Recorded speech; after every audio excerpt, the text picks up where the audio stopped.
I'm an artist, I'm a designer.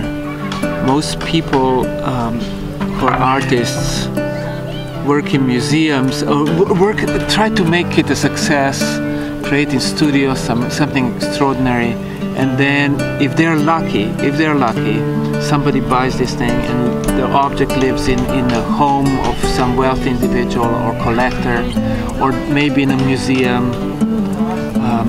And when I saw that I could be doing that for the rest of my life, when I was 24, I stopped that kind of art making and decided to explore if art could be pushed out into life in community in a way that is different than how it is pushed now. The vision for a project needs to come from the community. We never start designing until we hear what needs to happen by people living there. So when we talk to neighborhood people here, they said two things. We want a promenade and we want a dance floor. And that's what they're getting. A promenade is this path.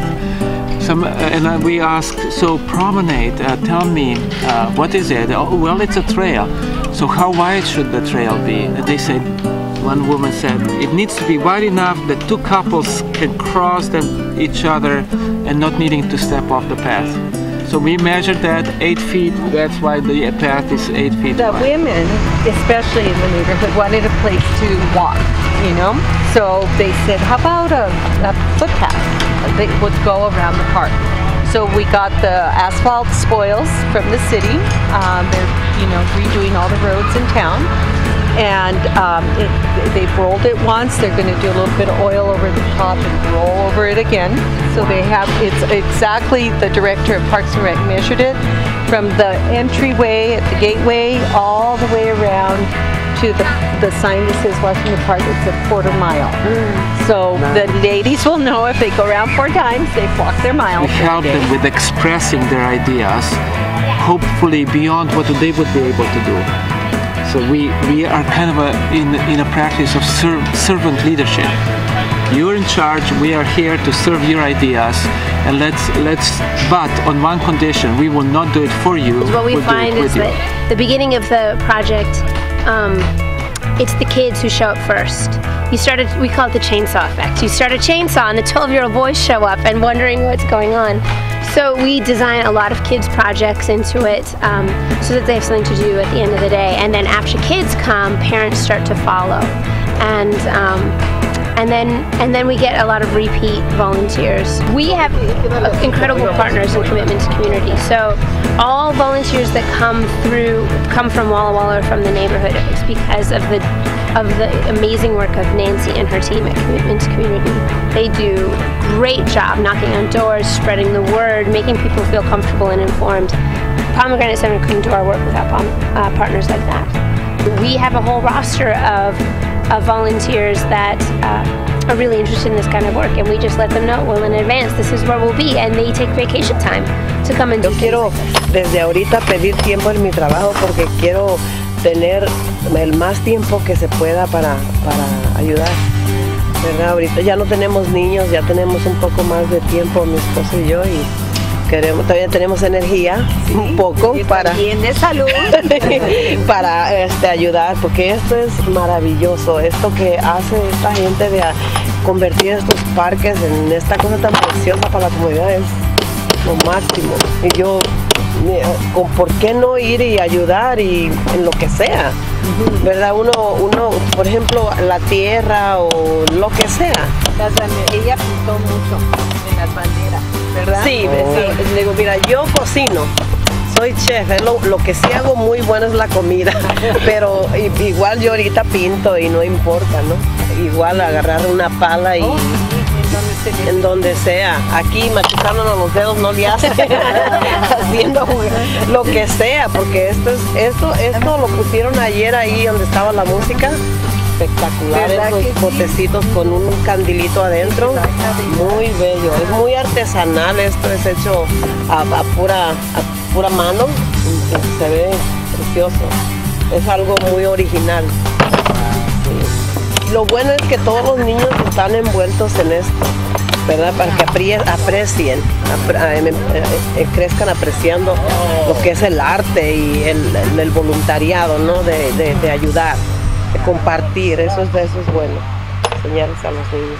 And so our expectation then is to create a lot of partners in the project, a lot of ownership, and then involve people not only in giving us ideas, but implementing those ideas through a project. We are on the second to last day of this project, and probably by the time we'll be done, my guess is about 2,000 hours of volunteer labor will have gone into it. Everybody tells us, this is a tough neighborhood. Why are you doing something that is pretty, but people will just destroy it, people will just steal it, people will vandalize it, and my response as an artist is that's exactly why it needs to be beautiful.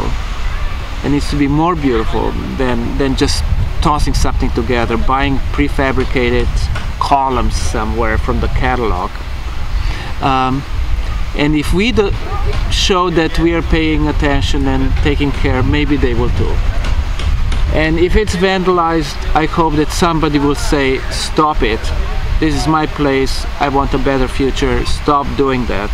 It's amazing. I think the surprising thing for me has been for all of the graffiti that's happened on the restroom, because there's been graffiti on this restroom. There hasn't been any on the wall, in part because I think people felt a sense of ownership of it. And some things will probably be vandalized, but that's kind of what we developed, is that kind of a method of art making, but it's very practical art. But how it's done, that's the secret. That's the difference. There were like 500 trees that blew down in a windstorm 2 years ago in Walla Walla, and they stockpiled them over by Fort Walla Walla Museum.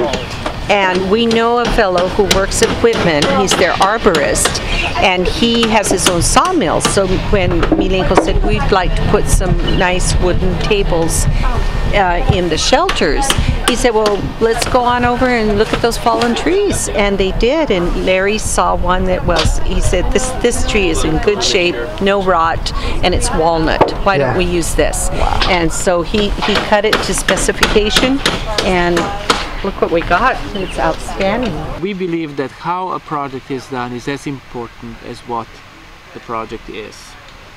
And obviously in our philosophy, it should be done with care and with love and with attention and with happiness and with pride and with local character. So we use local materials and we use local images. Claro. Lo que hacemos es un poco para mejorar la comunidad, para que la gente se involucre un poquito más y tome, ¿cómo se dice?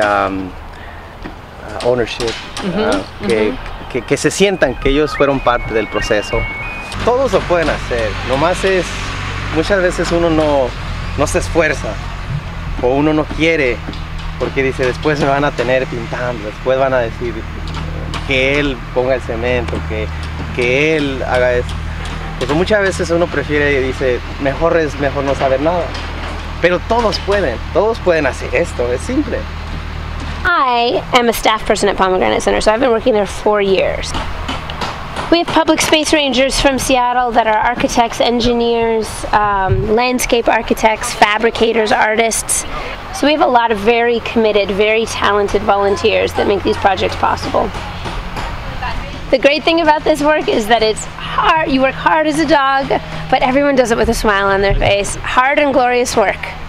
We camp on site, and that's kind of intentional. It gives the community a sense that we're committed to the project. It lets us work longer hours. We eat our meals out here. We hire local women to cook our lunches and dinners. We keep money circulating back into the neighborhood. It's cheaper to camp than it is to get hotel rooms. But partly mostly it's about giving a message that we aren't city staff, we aren't contractors, we're people that care about this neighborhood and care about this project, and that makes a real difference, I think. I think a lot of our volunteers do it because they spend a lot of time behind computers, or even if they're architects or landscape architects, you spend a lot of time drawing something, but rarely do you get to see it built. And this is instant gratification. There's a reason we do it in 8 days. It's because we want both the community and the volunteers to see it go from nothing but a concrete slab to this. The concrete slab was here when we arrived on Saturday, and by Wednesday all of the poles were carved, stained, sanded, stained again, and installed by Wednesday. We had 25 poles. We had a number of volunteer architects who worked with us on this project, and the concept is based on the hops growing structure, which is how a lot of hops are grown in eastern Washington. So that's why you have the poles angled out like this and the cables across the top. So we, Pomegranate Center staff and architects took the community's requests. They wanted a path to walk on, they wanted a dance floor, they wanted a bandstand, they wanted color, they wanted art, they wanted flowers. And we bring those ideas back to our design team, and we have a design charrette, and architects and other designers get together and they take all those ideas, filter through them, and come up with some concepts, and then those concepts are brought back to the community for a double check. Like, does this match what you were hoping for? And then we go back and we adjust it again, and then we have volunteer architects and structural engineers who develop the permitting drawings and things like that to submit to the city. So it's a lot of people that have their fingerprint on this. Not only the kids in the neighborhood who painted all these beautiful banners, but architects in Seattle, and volunteers and artists and AmeriCorps students and university students and the city staff. We've done projects like this all over the world in the last 24 years. We do existing parks like this that get a facelift, but we also do, you know, vacant lots on some corner in some neighborhood. Milenko Matanovic and his whole crew from Pomegranate Center end up here, and I'm part of organizing that whole venture to start building this little gathering place. We are really proud of the neighbors, because without Shirley and the neighbors of Edith and Carrie, the dream would never have come true. I've lived here 27 years, and let's just say this wasn't a very good spot. They had 3 trailers in it. We had, you name it, we had it living here. It's a place for our kids and not on the street now, where before they were all on the street. And if you notice, the traffic through here is terrible. And now they have some place to play other than the street. I'm just tickled to death after 2 years that we have a park for our kids. They've never had anything like this here in this neighborhood. Wouldn't be for the pomegranate, I don't know what we'd have done. They're such go-getters, you know, from morning to night. They never quit. We had, when the girls and they did that fence, they'd get on those sanders and they wouldn't quit. You know, it's just, I've never seen people that come from another place and work so hard as they did for us. And I'm so glad that now they're doing Washington Park. And I went down there and volunteered for 1 day. So, and I really enjoy the pomegranates. They are fantastic people. I came over here one morning and the girls were eating canola for breakfast. And I said, that's not breakfast. So the next morning I made them biscuits and gravy and scrambled eggs and sausage and brought breakfast to them. I just jumped in and Pomegranate welcomed me, and Blue Mountain was here, and we just all worked together. We put the playground in.